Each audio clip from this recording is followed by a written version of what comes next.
నిన్నటి వరకు ఆ బాబు బాధ చూడలేక ఆ శ్రీకృష్ణుడే తన సమస్యను భుజాల మీద వేసుకొని కాపాడండి అని చెప్పేసి ఎలివేషన్స్ వచ్చినాయి. ఈ రోజు చూస్తే మణికంఠ స్కామ్ చేసిండు, తర్వాత నవీన్ రామ్ సింగ్ స్కామ్ చేసిండు చెప్పేసి సోషల్ మీడియాలో ఒకటే న్యూసెన్స్ అయితే జరుగుతుంది. అసలు మ్యాటర్ ఏంటంటే నవీన్ రామ్ సింగ్ అనే పర్సన్ ఎవరైతే ఉన్నారో తను జనరల్ గా అందరికి హెల్ప్ చేస్తుంటాడు.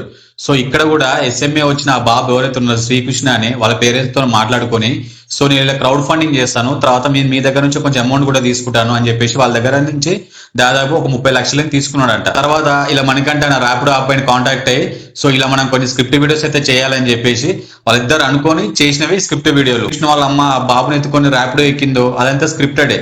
సో మణికంఠ నిన్న లైవ్ లో అయితే ఇదంతా స్క్రిప్ట్ అని ఒప్పుకుంటున్నాడు. సో తనకు కూడా తెలుసు ముందు ఇది స్క్రిప్టెడ్ అని.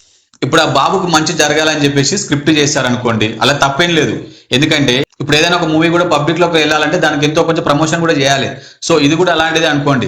బట్ ఇక్కడ వచ్చిన ఇంకొక ట్విస్ట్ ఏంటంటే ఈ పల్సర్ బైక్ సాంగ్ తో ఫేమస్ అయిన వ్యక్తి కానీ ఇంకొంతమంది ఇన్ఫ్లుయెన్సర్లు కూడా ఎవరైతే డొనేట్ చేసారో డబ్బులు, ఆ డబ్బులను కూడా డొనేట్ చేసిన తర్వాత ఈ నవీన్ అనే అబ్బాయి రిటర్న్ తీసుకున్నాడంట.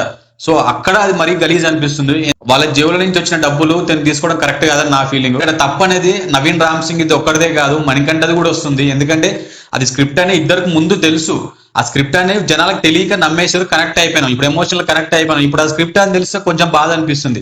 ఈవెన్ ఇప్పుడు ఇలా వీడియో చేయడానికి రీజన్ కూడా నేను కూడా ఇంతకుముందు డొనేట్ చేసిన, కావాలంటే స్క్రీన్ షాట్ కూడా పెడతా కింద. ఈవెన్ నా ఫ్రెండ్స్ కూడా డొనేట్ చేశారు. సో మొత్తానికి వాళ్ళు స్క్రిప్ట్ చేసినా ఏం చేసినా బాబుకి అయితే ఇంజక్షన్ అయితే దక్కింది. సో బాబు అయితే బతుకుతాడు. అవుట్ ఆఫ్ ద బాక్స్ ఏంటంటే డబ్బులు ఇచ్చినా కూడా మళ్ళీ రిటర్న్ తీసుకున్నారు అనేది అది పెద్ద కొంచెం ఇష్యూ లాగా ఉంది.